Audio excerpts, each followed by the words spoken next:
Lord, yes, papi, hit me one time and make it funky. I was brought up and told to have no fear. I was brought up and told to have no fear. I was brought up and told to have no fear. Welcome to the Full Circle Podcast. I'm one of your hosts, David Roberts, along with the OG Dr. Neil Holmes and the oral historian Andre Taylor. Today, joining us, now a member of the family, Larry Conway Jr. You know, he's been a guest on this program, but now he's like, you had that guest that come to your house and you say you want something to drink, let me offer it to you. Then the next time they come, they ask for something to drink. You just say, man, you know where it is. Go get it yourself. So now he's just a member of the family. What's going on, gentlemen? How y'all doing? Hey, let's get into these shootings. And I know a lot of people have, discussed these shootings ad nauseum. I saw Coach Steve Kerr talk about, we need to do something. We need to do something. But what I wanted to talk about with you all are solutions to this thing, to these mass shootings. Because people say we need to do something and you never hear really a concrete solution. And I'll say off the jump, I don't want to sound like one of these NRA fanatics, whatever the case may be, but I hate to agree with them on anything, but I don't necessarily think gun laws are the solution. And somebody free to, disagree with me if you want, but people that do mass shootings don't care about the law. So what's the point in saying, let's put some laws in place? So anybody can start with this. What do you think we need to do as far as solving these mass shootings? Because I have a few statistics. It's been 213 mass shootings in the US in just 145 days this year. So 10 mass killings. What's that? 214. There was one today. There we go. Also Oklahoma. Right. So Dre, why don't you start us off? What do you think is the solution to this kind of thing? I've seen this up close and personal as a crime reporter for years, working in journalism. And nothing will ever make you feel helpless like the cries of a mother looking at her son under a white tarp. You multiply that with these mass shootings and the wails being, produced in these areas. It's a lot.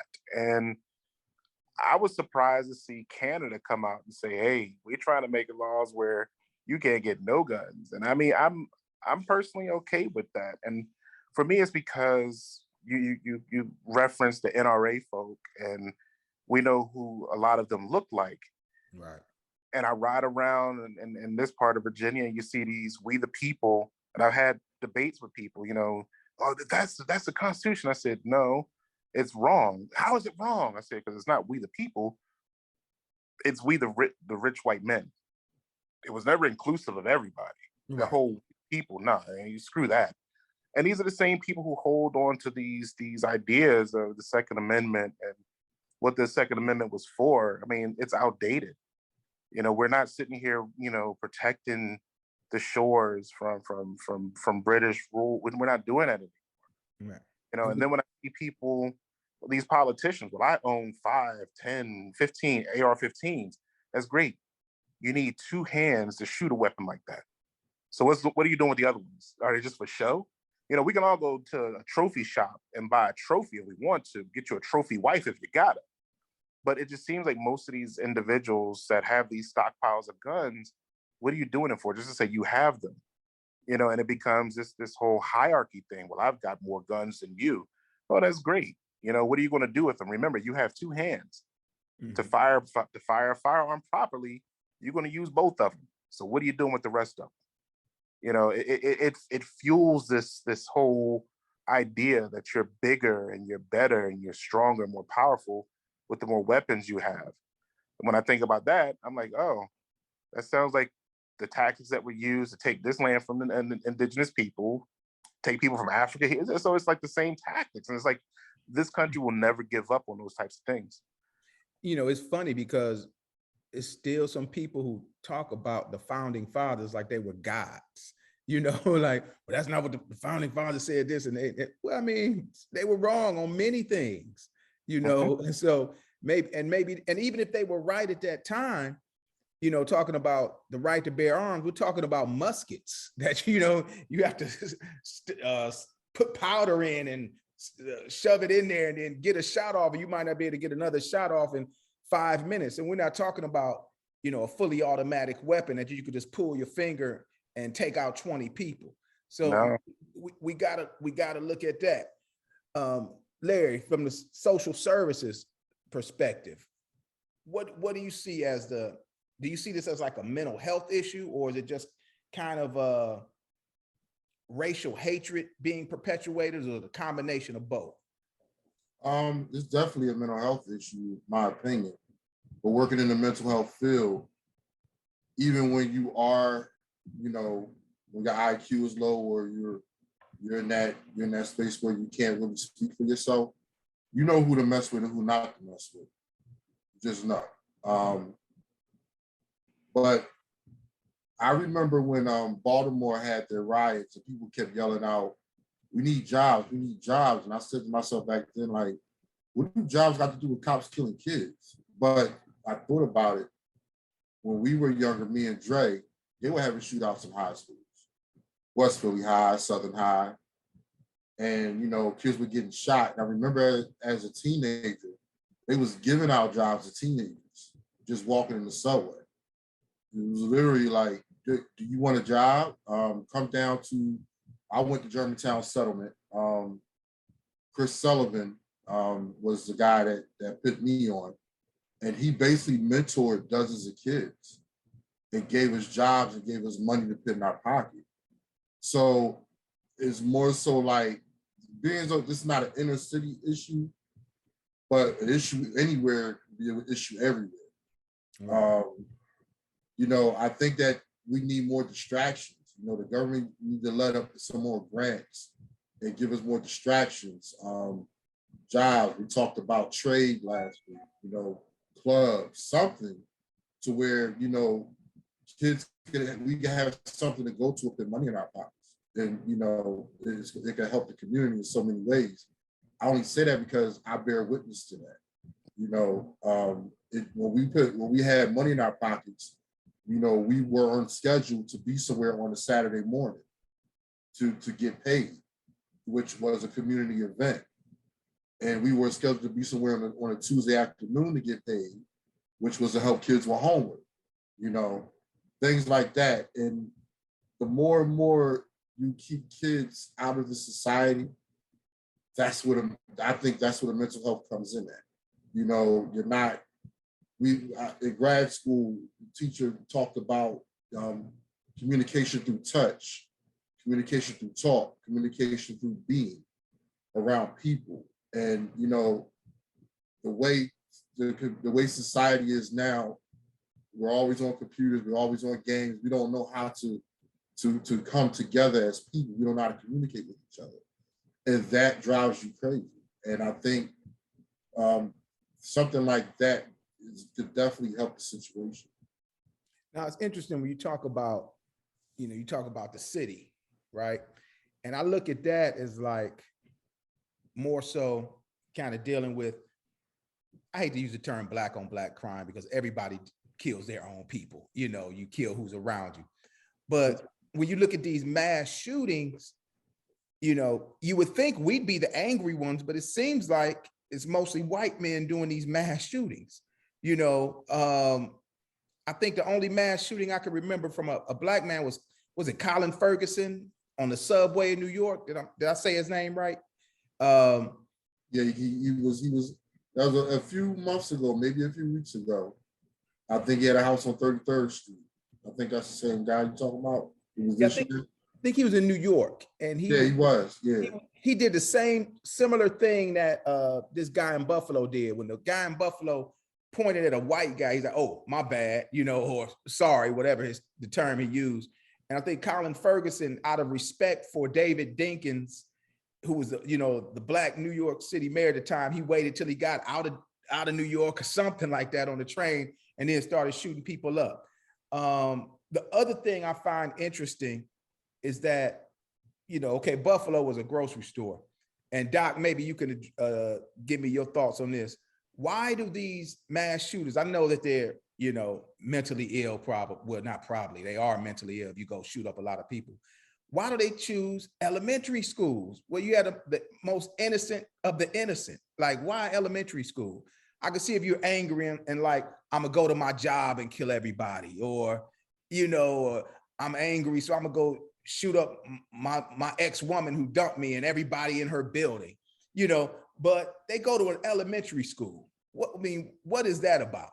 Elementary school.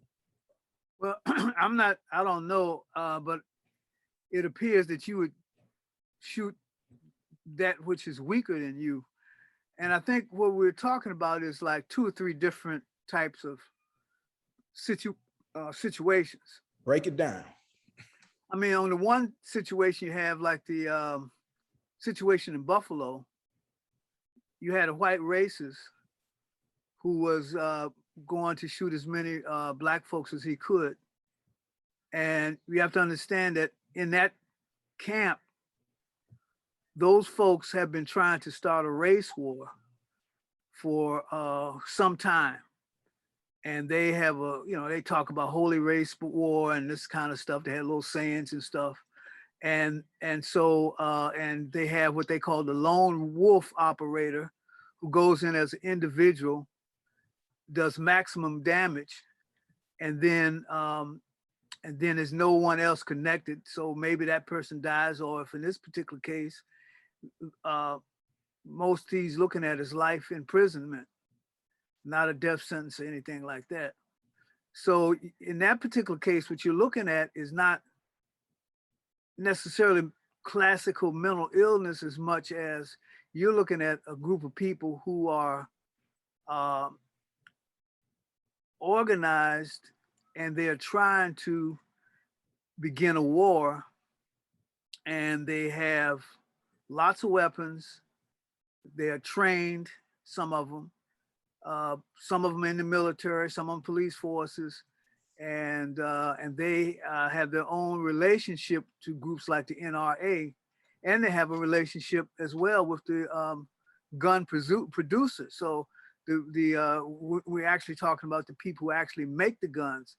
So there's a book out by this gentleman who used to work in the gun industry. He used to sell guns, and he talks about the difference between the gun industry when he first came in,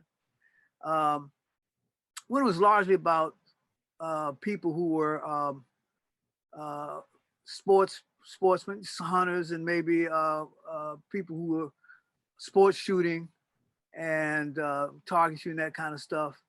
And he said at that particular time that the sort of weaponry that you see now would be kind of looked down upon, but there was kind of a kind of self-reinforcing triangle that was created between groups like the NRA, these producers, these firearm makers, because there are over 400 million firearms. There are more firearms in the country than there are people.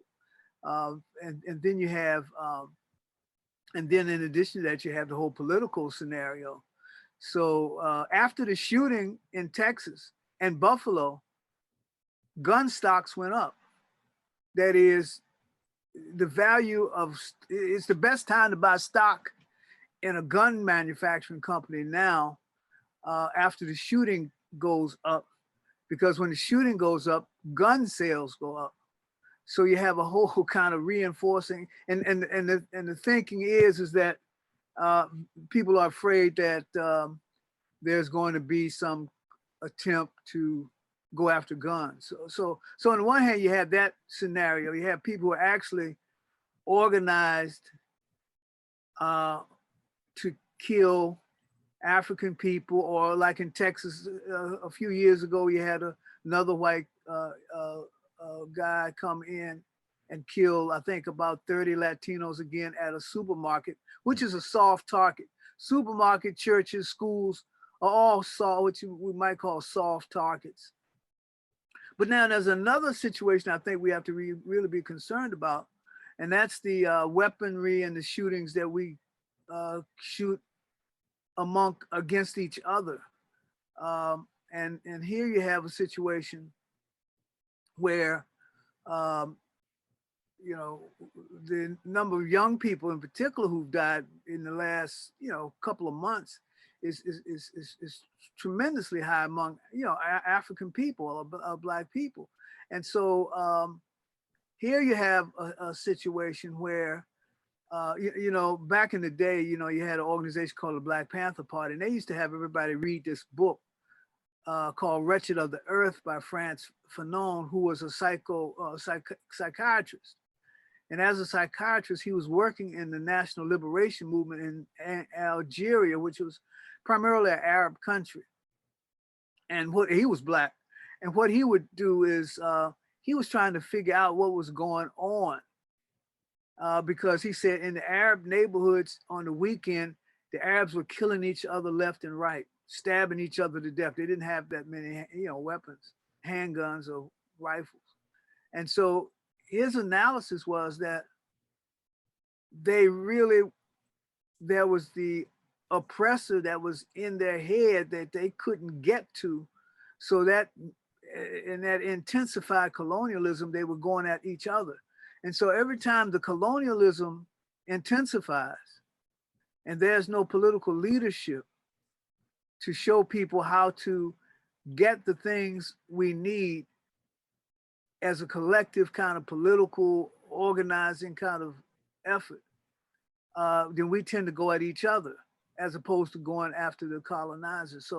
So you have one kind of violence is a violence of a colonizer against the colonized, us. And the other kind of violence is the violence inside the colony, where the colonized people, which are us, we kill each other because we are angry and we don't know how to organize ourselves collectively to get the things, to get the freedom that we need as a people. So, but now, you know, there are some issues here in terms of the weaponry because, and you have to understand that the, you know, some of the political folks that are out there have relationships with these militia and, you know, and so forth. So they're going to defend, and some people get money from the industry. So they're going to defend the rights of people to have certain things. You know, during the time when there was some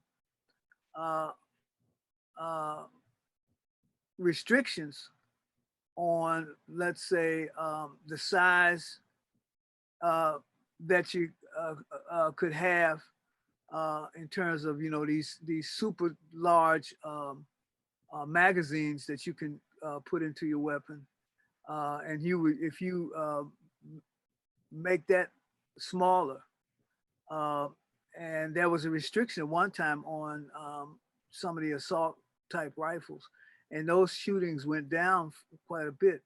But you know, so there are things at that level that can happen, but that's really not the total issue. The total issue is we have some critical issues in our community that we have to get to the bottom of, because we are killing each other, and then we have other people outside of our community who want to kill us.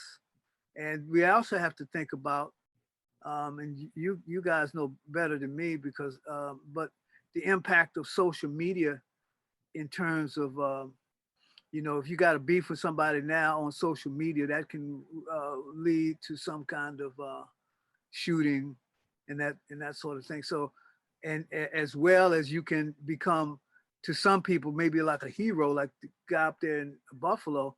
He was live streaming his whole thing while he was doing it in order to become a hero. Maybe like the guy out there in Minnesota, I think, Rittenhouse, who killed those other two or three people out there, two people. And he actually became a hero. So to some people. So, you know, so we have a couple of different issues. And then you have the question, there's a third issue too, because quite a few shootings and deaths from guns come from improperly handling and storing of weapons in the house. There are a lot of kids who end up shooting each other because weapons are not properly cared for and handled inside the home and stored and put away. And so kids get them and play with them and end up shooting themselves or shooting, another child. And oh, go ahead. You raise a good point about us shooting each other. And that's something I've always wondered, what's the impetus of it? What's feeding it? And then I'm sitting here as you're talking, and I don't want to blame the music industry, but all this advertisement, I think of white folk, and I had some white folk, I asked him the other day, I said, why do you own an AR-15? And he literally told me, it helps me with my hunting. I'm guaranteed a kill, which is a corny, cheap way out of doing it. And by the time that bullet hits whatever you're shooting, ain't gonna be much left anyway. And then I think about some of the songs that we listen to and the messages where we're advertising for these gun companies by saying my AR-15 has a gangster grill, and my Desert Ease when I squeeze or eat. We're advertising these types of guns to a group of people that have a hell of a buying power. Mm-hmm. I know some Black folk that will go buy Jordans as opposed to pay their rent, and then wonder, why am I homeless? Why are the lights out? But then you have this easy access, and access is always important, no matter how you look at it, how much access, how little access. Access is important. This free advertisement for these guns to this group of people with this high spending power, is that not also a recipe for disaster? And if I might add, Dre, the hip hop industry is not ran by us. Yeah. And is not supported by us. A bigger percentage of hip hop is supported not by African Americans. Right. So this free advertisement you're speaking of is reaching the ears of people other than us. But getting back to the black on black crime, the propaganda behind it is just, it's just like a thing where everybody's trying to be something they're not, and they don't know what to do with it, And with the fact that we're now dealing with that gentrification, where we're being pushed together in certain areas, you don't have to go far to find your enemy. Along with social media, you don't have to go far to find somebody you have beef with. They're right there. So things are going to happen. Things are going to pop off. It started, I'm not going to say it started back, but from when I remember when the projects was being torn down and they was moving people in certain neighborhoods together, a lot of things were popping off because, it's a lot of competition, it's a lot of propaganda, and it's a lot of the music out there that people are trying to emulate and be like, think that it's cool. And, so that combination, it explodes, it's going to combust, So, sure, definitely. Yeah, I think that gentrification is a big issue, and also when when you begin to close schools down and consolidate schools, and then all of a sudden people are, from enemy territories come together. Or when you, like you say, when you close down neighborhoods and you squeeze into new neighborhoods, and also when you have to double and triple up in your family. Let's say now your cousins and aunts and uncles have to come, and 2 or 3 families have to triple up in one household. That's going to create tensions, and you might take some of those tensions out somewhere else, but it's going to create a more tense situation. So, but those are all aspects of being colonized, and how do we don't have the leadership that we had back in the 60s and 70s to say, let's organize around this and fight as a collective to get, to keep our neighborhoods intact, to get the things we need, to get the resources we need, et cetera, et cetera. So those same youth might go out into the forefront. and they might have been in a gang at one time. There's a guy in he might be an interesting person to have on here sometime, in Philadelphia back in the 60s, and he formed something called the Black Guards, and they were organized out of some of them were had been former gang members, and some of them were high school students, maybe college students or whatever, and they came together and they began to fight for things for the community, and so that's it. So that's we have to do that, but then we also have to prepare ourselves. We've had we had the shooting down in South Carolina, a church which is a soft target. So our churches need to harden themselves and prepare themselves.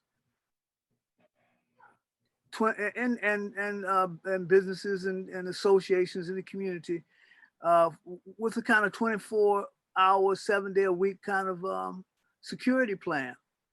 Same thing with our businesses like grocery stores are targeted. They've been targeted again and again and again. And so we need to have self-defense plans in our community so they are hardened. And so when someone comes in, you might be able to, in some ways, you need to be able to, you need to have somebody, groups of people who are proficient in hand to hand to take that gun away. And as much as you need somebody who's the thing. And again, he had on body armor, which is also pretty easy to get. And I'm talking about the guy in Buffalo, and the retired cop who was security guard did not have it, and he was outgunned and out protected. So we need to have conversations in our community about how do we become defense oriented in terms of these folks are here, they're attacking, they're trying to promote an actual war between the races, or some of them are trying to promote actual what they call a civil war, a new civil war.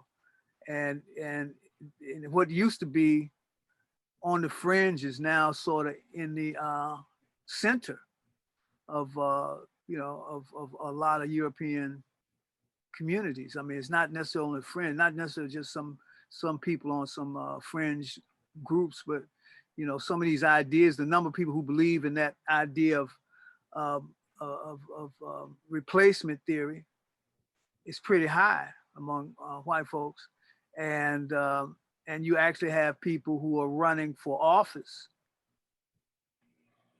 on that ticket that we are being replaced, that we, meaning whites, are being replaced, and you actually have major groupings, organizations like big businesses that actually giving funds to some of these folks, people like Home Depot and whatnot. So this is where we are, and so we have to understand where we are and organize ourselves both to deal with our internal issues, because if internally we are pulling at each other, we are fighting each other internally, then we won't be able to deal with the external, but also we need to deal with the external aspect of it. Now, the defense plan at some of these soft targets, that sounds like a genuine solution to me, because you could do one or two things. You could treat the symptom, which is the shooting, or we could, treat the causes, which is much more involved. So if we treat the symptom, the defense plan sounds great, but I'm thinking of the school I'm in. Okay, we have one police officer with a gun. Mm-hmm. And then if you have too many people, staff with guns, people will get upset about that. Remember, Trump talked about, and of course, Trump was just a crackpot, so I couldn't take too much of what he said seriously.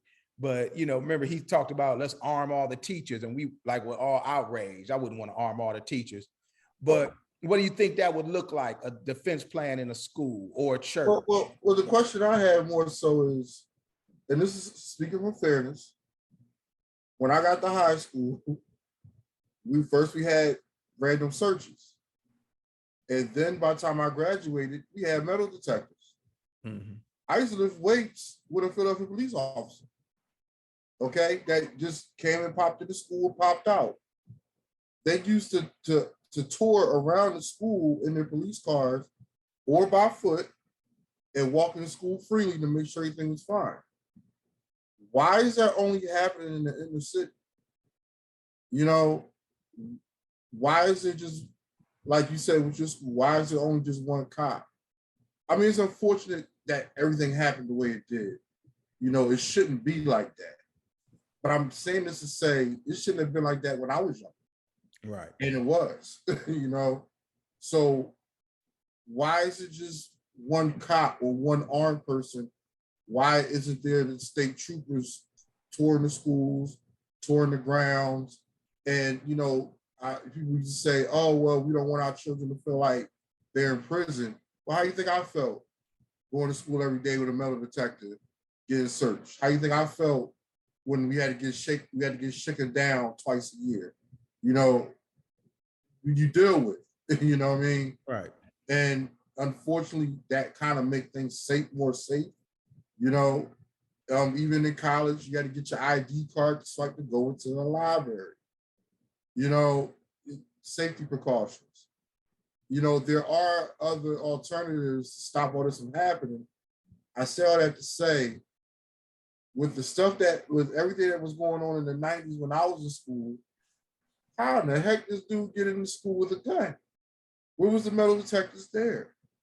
You know, why are we targeted?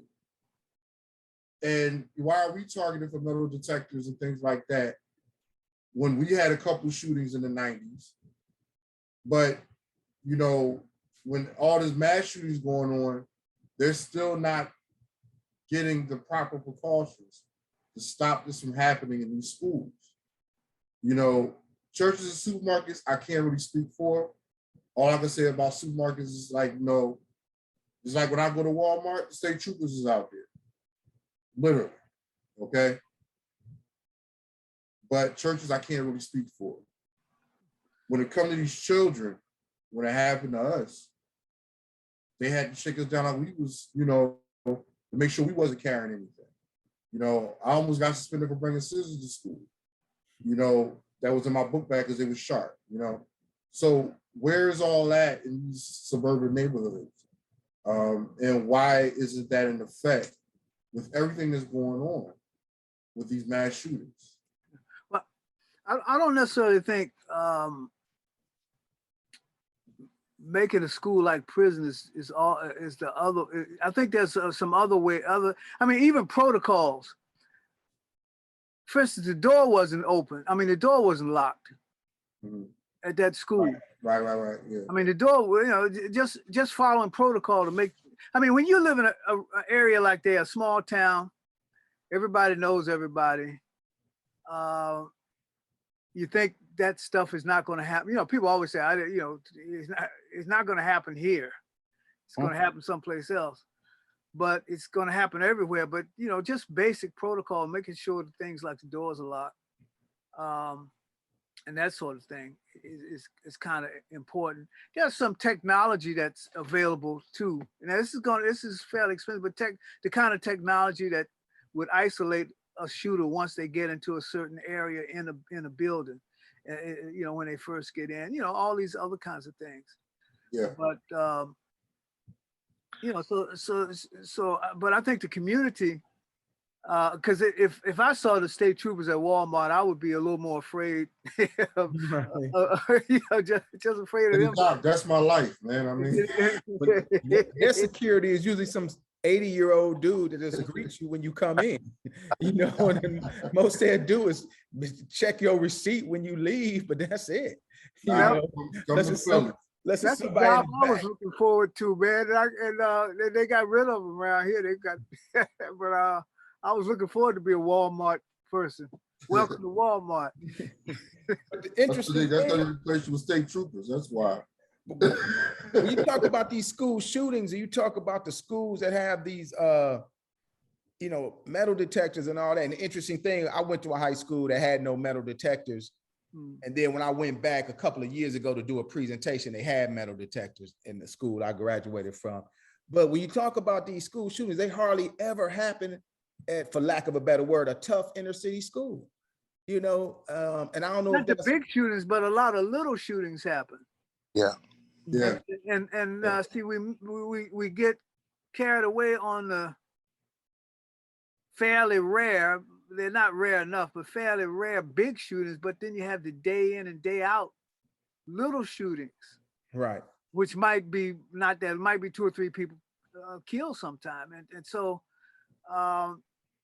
you know, when you were going to Akron U, Central Howell, which was right across from the university, they had metal detectors, and the kids would come in, they'd put their guns in the bushes before they went to school.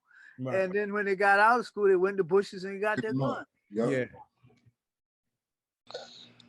We're talking about, and Doc, you brought this up. You said that there's technology that exists. It's expensive. Yeah. What I'm seeing a lot of our politicians, especially here in Virginia, are more focused on banning books than putting money into the schools for protection and other ways of educating.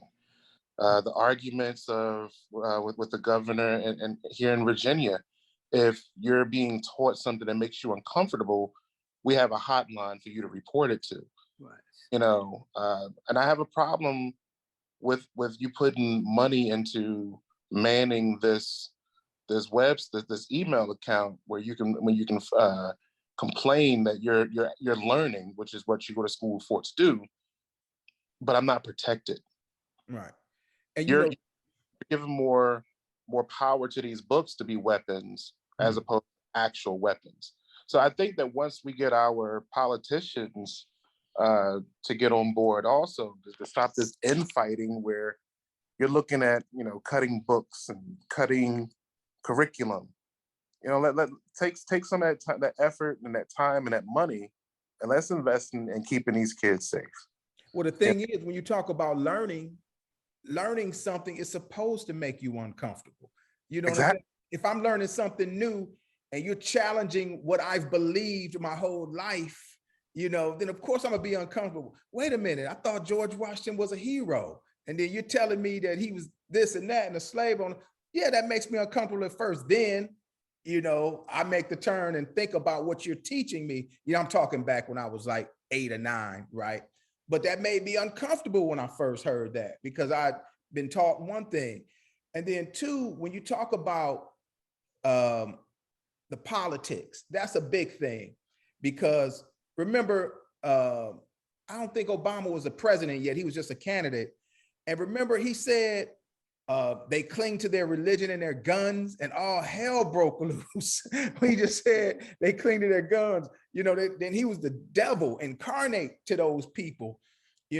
So my question, and maybe we could close with this, do we want, and not we, but I'm talking about society as a collective, do we even really want to end this? Because I don't have statistics on lobbying, but I know that the pharmaceutical companies are number 1 as far as the money that they give to Congress, and I would bet that gun manufacturers or the NRA are probably number 2, maybe number 1. So, Cicely Tyson said something in the movie, the Marva Collins story. She said, he who eats my bread does my will. So if the NRA and the pharmaceutical companies are the number 1 contributors to Congress, and this Congress, these 500 something people that are supposed to be running the entire country of 300 million, if they're taking all this money from them, is it realistic to think that our government even wants to stop gun violence? Anybody can take that. I think two things. One, we have to realize that we're in a period that's headed toward fascism, like you had in Germany in World War II, where people were burning books. People were espousing the big lie to get people riled up You had political organizations, heavily armed, and paramilitary organizations, heavily armed, based largely in small towns and rural areas, and people who had lost some social standing because of economic problems were now looking for someone to blame all these questions, these issues on. So that's what we're looking at. We're not looking at just a regular situation where you have some political people that you can do something here and there. You can change how they think or vote.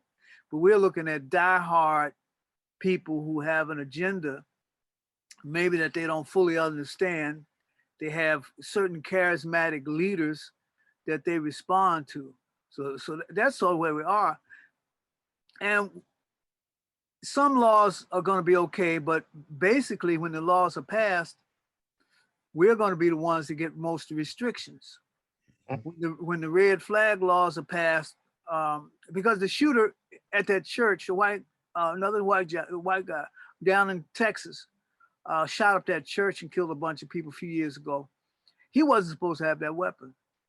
He was supposed to have been flagged. And there have been a couple other situations where people should have not been able to get weapons because they had been in the system.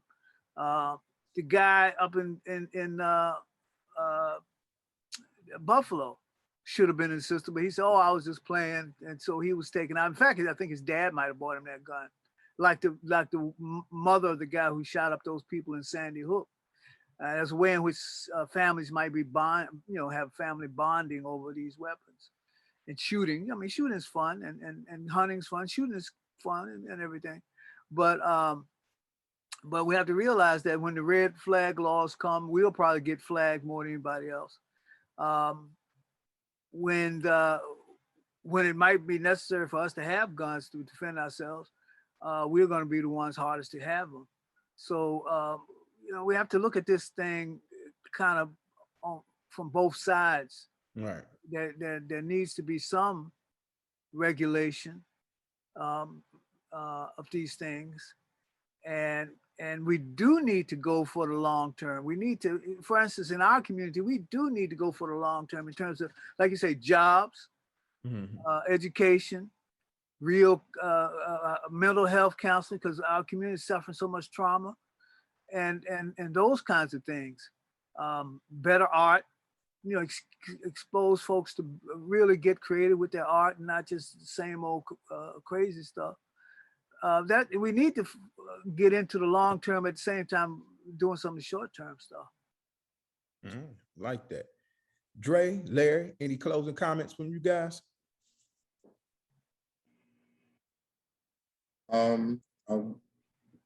Doc said it best, I know it's hard to follow Doc. It is very hard. That's the first thing I was going to say. I can't follow that. But yeah, Doc said it best. The long term is what we need to look at, not the short term. We keep looking at the short term, with short-term problems, short-term solutions. It's going to be a bad cycle over and over and over again. So definitely long-term solutions. Dre, any closing? Or you concur with the gentleman, with the brothers? Yeah, I can't follow Doc. I learned my lesson a long time ago with that. All right. Well, with that, I thank you guys for this frank discussion, on this issue that's, I guess, going to continue to be an issue. And so for all of you listening and watching, thank you for joining us. Please join us next week when we have Kevin Miles, former longtime tenure with the NAACP, and now moving on to the Southern Poverty Law Center. We look forward to hearing what he has to say. So join us then. Take care. Lord, yes, papi, hit me one time and make it funky. I was brought up and told to have no fear.